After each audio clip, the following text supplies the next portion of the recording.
नमस्ते दोस्तों, उम्मीद है सब ठीक होंगे। आज हम आपके साथ एक ऐसी कहानी शेयर करने जा रहा हूं जो सिर्फ गुजरात के बड़ोदरा शहर की नहीं है, बल्कि यह बताती है कि कैसे एक रिश्ते में छुपा हुआ धोखा एक भयंकर साजिश को जन्म दे सकता है। बड़ोदरा हत्याकांड शुरुआती रिपोर्ट में इसे एक सामान्य मौत बताया गया था।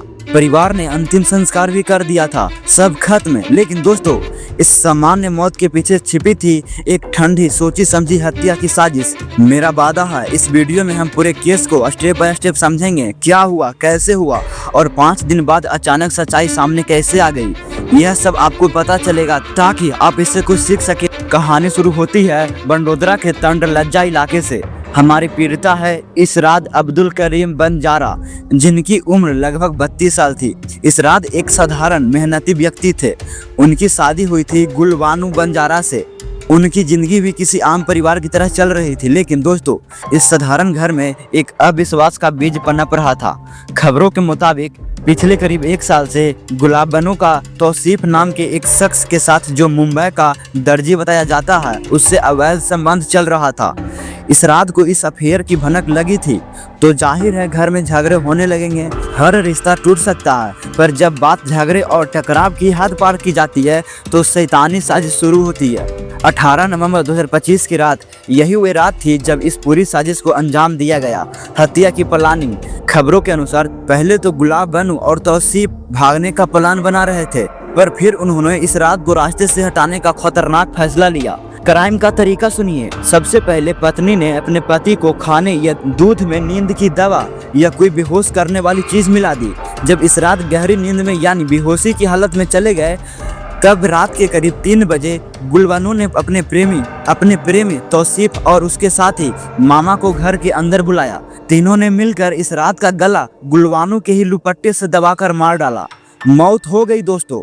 और अगले ही दिन गुलबानू ने परिवार को बताया कि इस रात की अचानक मौत हो गई, शायद दिल का दौरा पड़ा होगा। परिवार ने बिना किसी शक के 19 नवंबर को इस रात का अंतिम संस्कार यानी दफन कर दिया। झूठ ज्यादा देर तक टिकता नहीं है दोस्तों। अंतिम संस्कार के बाद इस रात के भाई इम्तियाज बंजारा और परिवार के बाकी सदस्यों को गुलबानू का व्यवहार अजीब लगा। इतना बड़ा दुख, लेकिन गुलबानू के चेहरे पर कोई गम नहीं था। यह बात खटकने लगी। इसके बाद परिवार ने गुलबानू के मोबाइल की जांच की और यहीं से उन्हें सबूत मिला। एक ही नंबर पर बार बार लंबी कॉल्स का रिकॉर्ड्स मिला। यह नंबर था तौसीफ का। परिवार ने सख्ती से सवाल किया और खबरों के अनुसार गुलबानू ने हत्या की बात कबूल कर ली। दोस्तों, यह एक बड़ा सीख है। परिवार ने तुरंत बिना देर किए बड़ोदरा के जेपी रोड पुलिस स्टेशन में शिकायत दर्ज कराई। पुलिस ने इस संदिग्ध मौत के मामले को गंभीरता से लिया। 5 दिन बाद कानून ने एक बड़ा कदम उठाया। 23 और 24 नवंबर के आसपास पुलिस ने मजिस्ट्रेट की मौजूदगी में कब्र से इस रात का शव बाहर निकाला। इस प्रोसेस को एक्सहुमेशन कहते हैं। यह एक बहुत ही संवेदनशील कानूनी प्रक्रिया होती है, जो सिर्फ तभी की जाती है जब किसी मौत को लेकर मर्डर का गहरा शक हो। शव का पोस्टमार्टम कराया गया और दोस्तों, रिपोर्ट आई तो सनसनी मच गई। रिपोर्ट ने साफ साफ कहा कि इस रात की मौत प्राकृतिक कारणों से नहीं हुई। उनकी मौत गला दबाने से हुई थी। उनके गले पर दबाव के निशान मिले और दम घुटने के सबूत मिले। देखिए, यहीं पर कानून की ताकत दिखती है। अगर परिवार ने शिकायत नहीं की होती, अगर पुलिस ने सबको बाहर न निकालने का मुश्किल फैसला लिया होता, तो यह हत्या हमेशा के लिए एक सामान्य मौत का पर्दा ओढ़ लेती। कानूनी प्रक्रिया ही अंत में सच सामने लाती है। सच सामने आते ही पुलिस ने तुरंत गुलबानू को गिरफ्तार कर लिया। उन पर आईपीसी की धारा 302 यानी हत्या और धारा 201 यानी सबूत मिटाना जैसी गंभीर धाराओं में केस दर्ज किया गया। यह केस प्यार के नाम पर खून का है, जिसने रिश्तों की मर्यादा को शर्मसार किया। अब बाकी के 2 मुख्य आरोपी गुलबानू का प्रेमी तौसीफ और उसका साथी मामा दोनों अभी फरार है।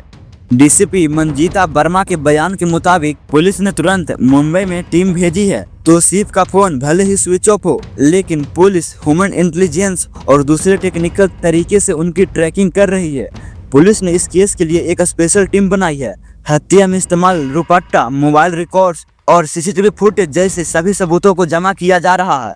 हमारा न्याय तंत्र पूरी ताकत से काम कर रहा है ताकि सभी गुनहगारों को सजा मिल सके। तो दोस्तों, ये थी बंडोदरा हत्याकांड की पूरी कहानी। एक समान शादी, एक अवैध संबंध, एक सोची समझी साजिश, 5 दिन का झूठ और फिर कानून की मदद से सामने आया सत्य। हमें हमेशा पीड़िता के प्रति संवेदनशील रहना चाहिए और न्याय व्यवस्था पर भरोसा रखना चाहिए। मेरा मकसद सिर्फ आपको खबर बताना नहीं बल्कि आपको जागरूक करना है। उम्मीद है कि इस केस की कानूनी बारीकियां आपको समझ आई होगी। हमें हमेशा याद रखना चाहिए, सच्चाई छिपती नहीं और झूठ ज़्यादा देर तक टिकता नहीं। आप इस केस के बारे में क्या सोचते हैं, कमेंट्स में ज़रूर बताइए। अगर आपको कानूनी ज्ञान और सच्ची खबरों पर आधारित हमारी यह कोशिश अच्छी लगी तो इस वीडियो को लाइक करना मत भूलिए। अपने दोस्तों और परिवार के साथ शेयर करें और सब्सक्राइब जरूर करें ताकि हम ऐसी जरूरी खबरों आप तक लाते रहें। तब तक के लिए सुरक्षित रहें, जागरूक रहें। मिलते हैं अगले वीडियो में, तब तक के लिए जय हिंद।